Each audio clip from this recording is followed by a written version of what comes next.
Жазушы Төлен Қаупымбайұлы өткен ғасырда болған сұрапыл соғыстан кейінгі кезеңде көркем әдебиетіміздің жаңа толқын, тың күштермен толығып, мықтап дами түсті. Қадыр Мырзаәлі, Тұманбай Молдағалиев, Сайын Мұратбеков сынды тілі құнарлы, өрнегі өркенді дарындар ерекше көзге түсіп, халық құрметіне бөленді деп жазған еді. Бүгін 6 сыныпқа арналған қазақ әдебиеті бағдарламасында сол көркем сөз зергерлерінің бірі жазушы, Қазақстан мемлекеттік сыйлығының лауреаты, бөлекше дарын иесі Сайын Мұратбековтың қылау әңгімесімен танысамыз.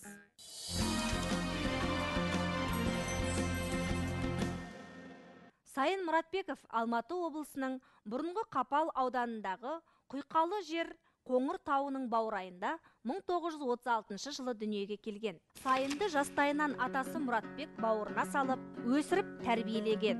Соғыс жылдарындағы ауыртпалықтар мен қиындықтарды қаламгер өз көзімен көріп, өз басынан өткерді. Жазушының алғашқы шығармалары 1950 жылдардың аяғында жариялана бастаған. Сайын Мұратбеков шығармаларында соғыстан кейінгі қазақ ауылының тыныс тіршілігі шынайы да көркем суреттеледі. Оның кейіпкерлерінің жан дүниесі романтикаға толы, сыршыл болып келеді. Сағат Әшімбаев. Қазақ ауылының қиын кезеңін шынайы бейнелеп, ғажайып шығармалар жазған жазушыға Жабайы алма атты кітабы үшін мемлекеттік сыйлық берілді. Сайын Мұратбеков қоғам қайраткері ретінде де абыройлы, үлкен қызметтер атқарған қаламгер. Аударма саласында Әнуар Әлімжановтың белгілі роман повестерін, сондай-ақ Талмачевтың Қонаев, Назарбаев туралы деректі повестерін, Алекс Лагуманың Тас ғалам романын қазақшалаған. Сайын Мұратбеков өзі өмір сүріп жатқан дәуірдің әлеуметтік шындығын жалаң тұрғыда баяндамайды. Өзінің кейіпкерлерінің бойынан дағы түрлі адами кісілік қарым қатынастарды зерделеу арқылы қоғамның да шындығын, қоғамның да айнасын көрсетуге тырысады. Сондай шығармаларының бірі Қылау. Қылау дейтін жаңа жауған үлпілдек ақ ұлпақ қар. Мұнда Сатай мен Рабиға секілді жас кейіпкерлердің өмірінің бір кезеңін арқау еткен.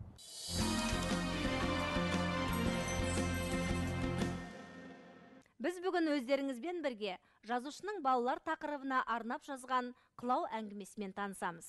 Бұл әңгімеде балалардың мінез құлқы мен іс-әрекеттеріндегі адалдық, сезімталдық, бауырмалдық, қайырымдылық қасиеттері суреттеледі. Шығарманың басты тақырыбы адамгершілік пен адам жанының, жан дүниесінің сұлулығы. Шырт ұйқының құшағында жатқан Сатай әкесінің даусынан оянды. Әкесі таң сәріден оған қыруар жұмыстарын тапсырып жатыр. Сатай көзін шығырайтып қараса, үй іші әлі қараңғы екен. Сатай оянғанын білдіріп қозғалақтап, қой, тұрайын болмас деп ойлады тағы да. Бірақ бұл тек ойы ғана. Әне тұрдым, міне тұрдым деп жатқан. Енді бірде тіпті киіне бастаған сияқты еді. Сөйтсе, қайтадан маужырап ұйықтап кетіпті. Тағы да әкесінің дауысы шықты. Рахаттана албырап жатқан. Құлақ шекесінен ағаш балғамен ұрғандай боп, әр сөзі дың-дың етіп естіледі. Сатай, тұр енді. Ертеңгі шайға дейін алып кел шананы. Апаң екеуміз базарға барып қайталық. Бол, тұр балам.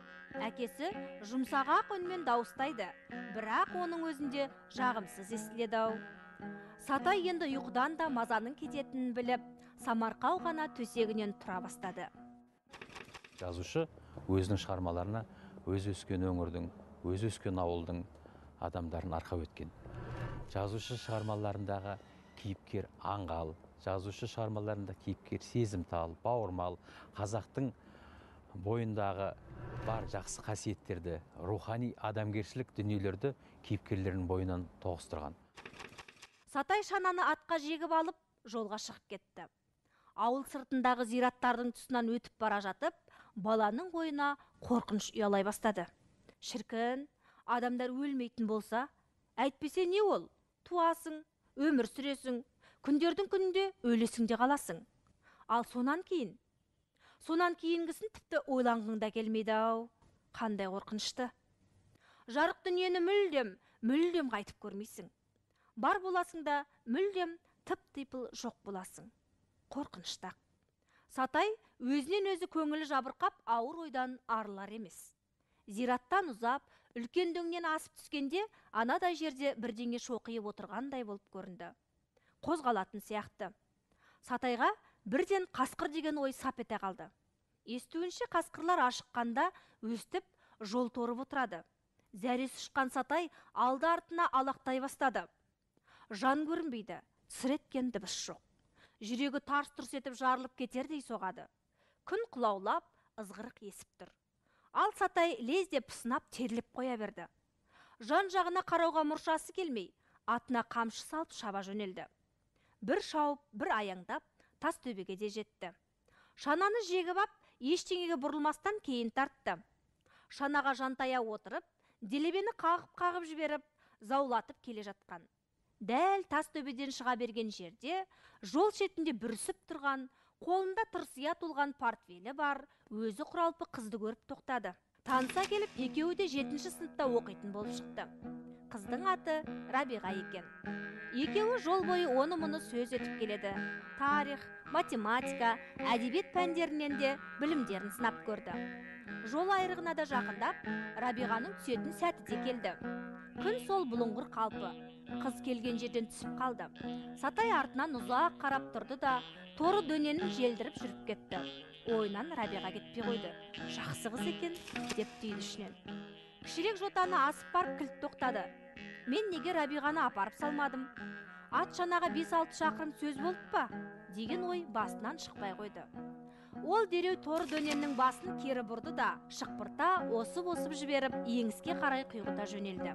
Жол айрығына да келіп жетті. Бірақ Рабиғаның өз түгіл ізі де көрінбейді. Апырау, қайда кетті екен деген ой мазалап барады. Кенет анада жерде тұман ішінде шоқиған бір нәрсе қараңдады. Торы дөнен селт етіп тұрып қалған. Сөйткенше болған жоқ. Бір көкжал қасқыр көрінді. Сатай аттан деп жан дәрменмен дауыстап жіберді. Көкжал бөрі бүкеңдеп барып әудем жерге шоқиып отырды да, біртіндеп қалып қойды. Қылау шығармасының тәрбиелік мәні адамды рухани өрлеуге, ізгілікке, қарапайымдылыққа, сезімталдыққа үйретеді. Сондай-ақ Сатайдың бойындағы албырт сезім, Рабиғаның бойындағы ұяңдық, сондай-ақ білім жүйесінде, білімдегі бір өзгешеліктердің барлығы сол кезең жастарына тән мінезді нәрсені әдемі көрсетіп тұр. Бойын билеген қорқыныш басылғаннан кейін Сатай тағы да Рабиғаны ойлай бастады. Рабиға, тоқта деп айғай салды. Бірақ тымырсық далада дыбыс болған жоқ. Сатай танымайтын жерде даланы басына көтеріп айғай салып келеді. Әлдеқайдан мөңіреген сиырдың дауысы келді құлағына. Бұл кезде ол Бірлік колхозының көшесіне кірген екен. Енді не істеу керек деп тұрғанда, біреу ту сыртынан Сатай деді. Анандай жерде ыржия күліп Рабиға тұр. Өзінің бұл қылығына қысылған Сатай, бір жұмыстармен келіп едім деп, қыз алдында қипақтай жауап берді.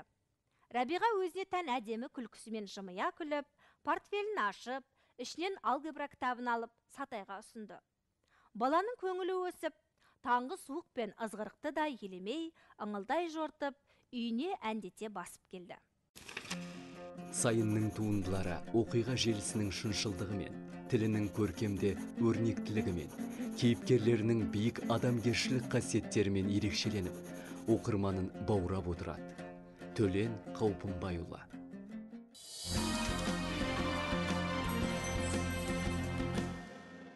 Бұл әңгімені оқи отырып, кейіпкерлер бойынан адалдық пен адамгершілік сияқты жақсы қасиеттерге куә боламыз. Ендеше, әдебиетті сүйіп оқып, әдеби шығармадан рухани ләззат ала білейік деген оймен бүгінгі бағдарламаны аяқтаймыз. Келесі кездескенше аман, сау болыңыздар.